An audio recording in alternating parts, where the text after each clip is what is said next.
सुप्रभात विद्यार्थियों, सबको आशीर्वाद। उम्मीद है कि आप लोग पढ़ रहे होंगे। पिछली वीडियोज में आपके 2 चैप्टर पढ़ा दिए गए हैं जो भारतीय अर्थव्यवस्था से संबंधित हैं।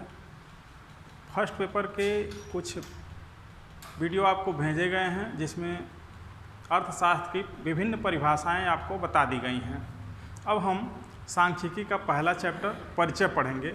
सांख्यिकी एक महत्वपूर्ण विषय है, इसको प्रत्येक अर्थशास्त्री को जानना आवश्यक है। अब हम शुरू करते हैं कि ऐसा क्यों है। विद्यार्थियों, आपको मार्शल की परिभाषा बताई गई है और मार्शल ही वो अर्थशास्त्री हैं जिनके परिभाषा से, जिनके काल से आधुनिक अर्थशास्त्र की शुरुआत होती है। आधुनिक अर्थशास्त्र की शुरुआत के जो वाक्य हैं वो ये है कि अर्थशास्त्र जीवन के साधारण व्यवसाय का अध्ययन है। आपने कल्याण संबंधी परिभाषा में पढ़ा होगा कि अर्थशास्त्र मानव जीवन के साधारण व्यवसाय का अध्ययन है। यह एक तरफ धन का अध्ययन है और दूसरी तरफ जो सबसे महत्वपूर्ण है वह यह है कि यह मानव व्यवहार का, मानव जाति के अध्ययन का एक भाग है। तो उन्होंने साधारण व्यवसाय सब वाक्यांश का प्रयोग किया है और यहीं से अर्थशास्त्र, आधुनिक अर्थशास्त्र की शुरुआत होती है। आधुनिक अर्थशास्त्र में जानते हैं कि आप मनुष्य बहुत सारी आर्थिक क्रियाएं करता है। जैसे एक उपभोक्ता के रूप में आपका उद्देश्य होगा कि हम खरीदी गई अपनी वस्तुओं से अधिकतम संतुष्ट कैसे प्राप्त करें, अपना धन कहाँ खर्च करें, कैसे खर्च करें, इन सब समस्याओं से आप रूबरू होते हैं बाज़ार में और यह एक उपभोक्ता की समस्या है। ये आपका एक उपभोक्ता के रूप में आपका साधारण व्यवसाय है। विक्रेता, आप यदि विक्रेता होते हैं तो आप अपने लाभ के लिए वस्तुएं बेचते हैं। आप जब लाभ नहीं होता है तो ये क्रिया बंद कर देते हैं, यानी आप लाभ के लिए जो काम करते हैं ये आपके विक्रेता के रूप में साधारण व्यवसाय का भाग है। आप उत्पादक होते हैं तो आप किसान हो सकते हैं, उद्योगपति हो सकते हैं या छोटा मोटा कोई फैक्ट्री वाला हो सकते हैं। तो इस तरह से आप उत्पादन कार्य करते हैं। किसान भी उत्पादन करता है, उसे क्या करना है क्या नहीं करना है उसका विचार है। उद्योगपति को क्या करना है क्या नहीं करना है ये उसका विचार है। फिर आप यदि कहीं काम कर रहे हों किसी के अंडर में, किसी सरकारी संस्था में, किसी प्राइवेट संस्था में, तो आप कर्मचारी कहलाते हैं। यहाँ भी कर्मचारी के रूप में किया जाने वाला आपका कार्य आपके जीवन का साधारण व्यवसाय है। फिर आप नियोक्ता हो सकते हैं, यानी इस कर्मचारी को नियुक्त करने वाला नियोक्ता हो सकते हैं।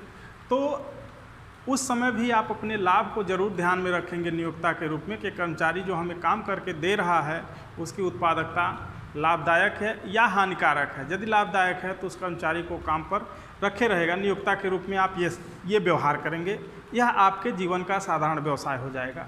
सेवा प्रदाता हो सकते हैं। सेवा प्रदाता जैसे डॉक्टर, इंजीनियर, वकील, ये लोग सेवा प्रदाता होते हैं।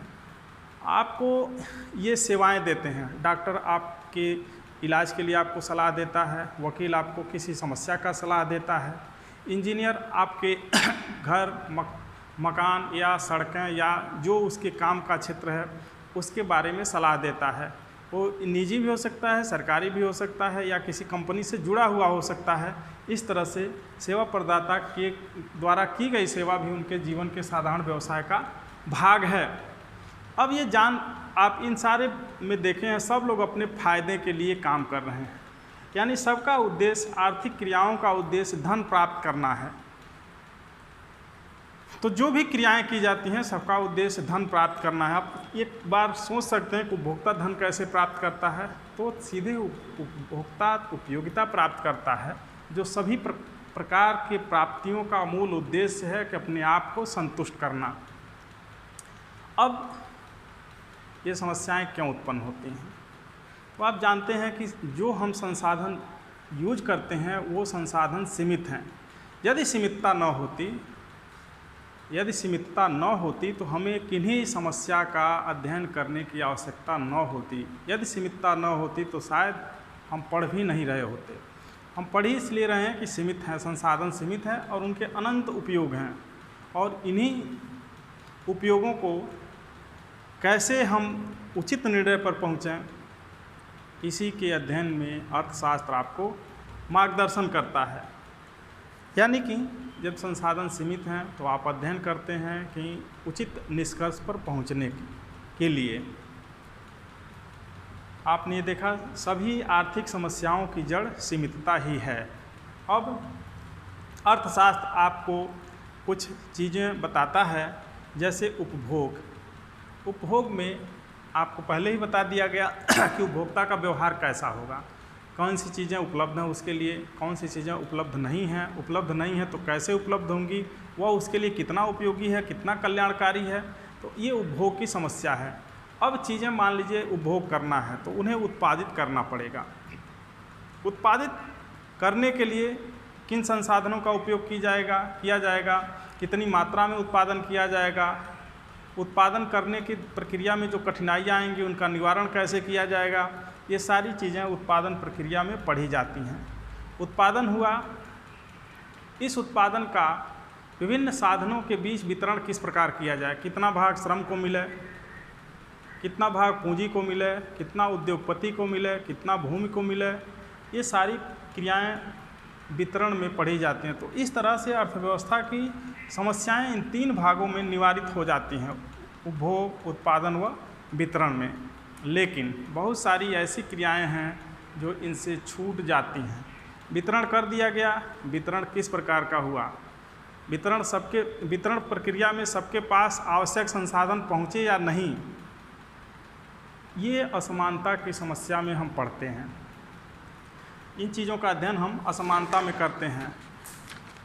उत्पादन प्रक्रिया में सभी लोग काम पर लगे या नहीं, सबको काम मिला या नहीं, ये हम बेरोजगारी के अंतर्गत पढ़ते हैं। और उसके बाद वितरण प्रक्रिया से वंचित लोग छूट गए, इसका अध्ययन हम निर्धनता में करते हैं। इसको हम वीडियो के दूसरे भाग में आपको समझा रहे हैं। इस वीडियो में आपको ये बताना है कि जो काम वितरण नहीं कर पाता है या जो उपभोग, उत्पादन और वितरण से छूट जाता है, उसमें अर्थव्यवस्था का जो अंश रह जाता है उसमें असमानता, गरीबी, बेरोजगारी ये सब आते हैं। ये सब कार्य तभी हो सकते हैं जब हमें आंकड़े प्राप्त हो, सूचनाएं प्राप्त हो।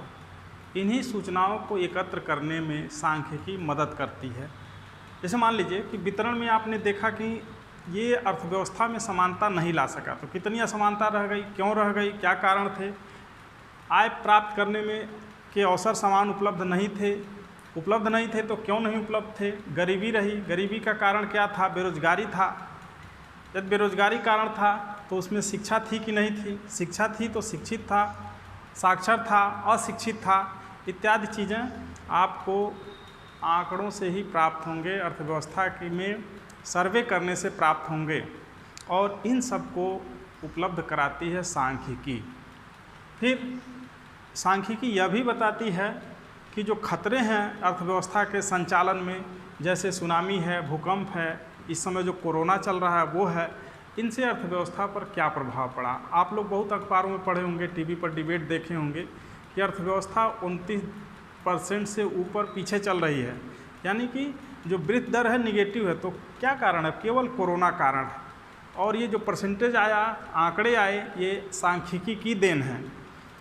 अब इनका अर्थव्यवस्था पर प्रभाव आप देखते हैं, जो प्रभाव देख रहे हैं, तो ये सारी बातों की सूचना आपको सांख्यिकी से मिलती है। जैसे निर्धनता है, तो निर्धनता के क्या कारण हो सकते हैं, तो बेरोजगारी है, निम्न उत्पादकता है। निम्न उत्पादकता यानी कि उसकी श्रमिक की कार्यक्षमता कम है, उसे निम्न उत्पादकता कहते हैं।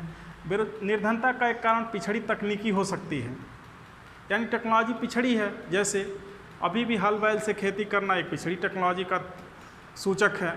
तो ये सब कारण निर्धनता के हो सकते हैं। लेकिन सांख्यिकी यही बताकर नहीं छोड़ देती है, वो उपाय भी बताती है, यानी नीतियाँ भी बताती है कि नीतियाँ किस तरीके से बनाई जाएं, यानी कि नीतियाँ बनाने के बारे में सूचना भी वो देती है। तो सूचना कैसे देगी, मान लीजिए कि बेरोजगारी की वजह से निर्धनता तो है, इसमें सीधा संबंध है। निम्न उत्पादकता की वजह से भी निर्धनता है। सांख्यिकी बता रही है कि यहाँ इस क्षेत्र में श्रमिकों की उत्पादकता कम है, यहाँ इस क्षेत्र में श्रमिकों की उत्पादकता ज़्यादा है।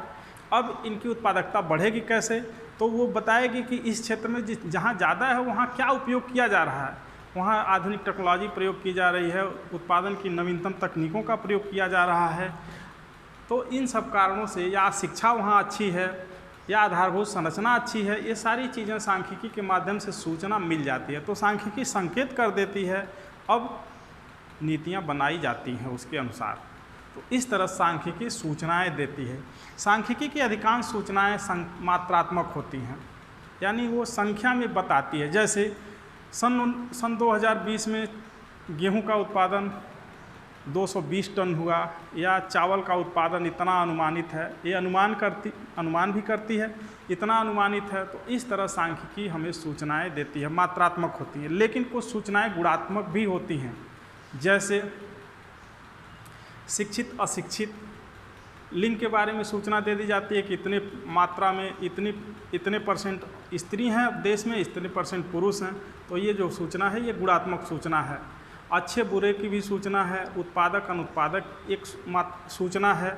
ये सब गुणात्मक सूचनाएं हैं जो सांख्यिकी प्रदान करती है। अब मात्रात्मक सूचनाओं में हम जब आंकड़े एकत्र करते हैं तो उन सभी आंकड़ों को अलग अलग याद नहीं कर पाते। जब उनको एकत्र करते हैं फिर उनका विश्लेषण करते हैं तो हम उन्हें औसत, माध्य या विभिन्न जो सांख्यिकी के टूल्स हैं, यंत्र हैं, उनके माध्यम से व्यक्त करते हैं। जैसे विद्यालय के सभी बच्चों की औसत उम्र विद्यालय के सभी बच्चों की व्यक्तिगत उम्र बता पाना संभव नहीं है सभी के लिए, लेकिन ये निकाल दिया जाए कि विद्यालय के बच्चों की औसत उम्र इतनी है तो सबके लिए याद रख पाना संभव हो जाएगा। लेकिन सबके लिए यह याद कर पाना संभव नहीं है कि सभी बच्चों की अलग अलग उम्र क्या होगी। तो इस तरह से सांख्यिकी औसत भी बताती है। फिर गुणात्मक में ये बताती है कि कोई भी गुण, जैसे यहाँ बच्चों का जो अनुपात है, यानी कितने लड़के हैं कितने लड़कियां हैं, ये यहाँ का गुणात्मक गुण हो जाएगा। ये भी सांख्यिकी बताती है। और भी बहुत सारे गुणात्मक गुणों के बारे में सांख्यिकी बताती है, लेकिन आप उन्हें अलग अलग अध्ययन करेंगे। अब सांख्यिकी ये भी बताती है कि किसी एक के परिवर्तन का दूसरे पर क्या प्रभाव पड़ेगा। जैसे सहसंबंध है, कीमतें जब घटेंगी तो मांग बढ़ेगी, ये बताता है। मौसम सही रहेगा तो फसल की उत्पादकता सही रहेगी। ये काम होगा तो पर्यावरण की गुणवत्ता घटेगी, ये गुणात्मक सूचना आ जाती है। इस तरह से बहुत सारी चीज़ों के बारे में सांख्यिकी अर्थशास्त्र के अध्ययन का एक यंत्र या आधार या उसका परिणाम की सूचना उपलब्ध कराती है। तो ये सांख्यिकी का परिचय है और इसे आपको जानना ज़रूरी है, इसलिए ताकि आप सांख्यिकी का उपयोग उचित तरीके से करना सीख लें। आज हम आपको ये जो सांख्यिकी के बारे में बता रहे हैं, कल से इसके बारे में सूचनाओं का एकत्रीकरण यानी आंकड़ों का एकत्रीकरण कैसे होगा इसके बारे में बताएंगे। बहुत बहुत धन्यवाद।